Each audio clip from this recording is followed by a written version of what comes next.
চট্টগ্রামের আলোচিত শীর্ষ সন্ত্রাসী সাজ্জাদ হোসেন প্রকাশ ছোট সাজ্জাদের ফের ৫ দিনের রিমান্ড মঞ্জুর করেছেন আদালত। চট্টগ্রাম নগরের চানকাও থানার তাহসিন হত্যা মামলায় গত ১৬ মার্চ আদালত তার ৭ দিনের রিমান্ড মঞ্জুর করেন। একই মামলায় পুনরায় ছোট সাজ্জাদের ১০ দিনের রিমান্ড আবেদন করা হলে রবিবার চট্টগ্রাম মেট্রোপলিটন ম্যাজিস্ট্রেট মোহাম্মদ আলাউদ্দিনের আদালত শুনানি শেষে ৫ দিনের রিমান্ড মঞ্জুর করেন। এদিকে নগরীর বাকুলিয়া অ্যাক্সেস রোড চন্দনপুরা অংশে প্রাইভেট কারে গুলি করে জোড়া খুনের ঘটনায় বাকুলিয়া থানার মামলায় ছোট সাজ্জাদকে গ্রেফতার দেখানো হয়েছে বলে জানিয়েছেন চট্টগ্রাম মেট্রোপলিটন পুলিশের অতিরিক্ত উপকমিশনার মোহাম্মদ মফিজউদ্দিন। একই সঙ্গে আদালত ওই ঘটনায় গ্রেপ্তার ২ আসামিকে জিজ্ঞাসাবাদের জন্য ৪ দিনের রিমান্ড মঞ্জুর করেছেন।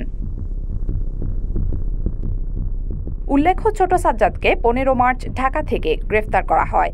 তার বিরুদ্ধে হত্যা, অস্ত্র, চাঁদাবাজির ১০টি মামলা রয়েছে। Desk report, CTG news, Chittagong.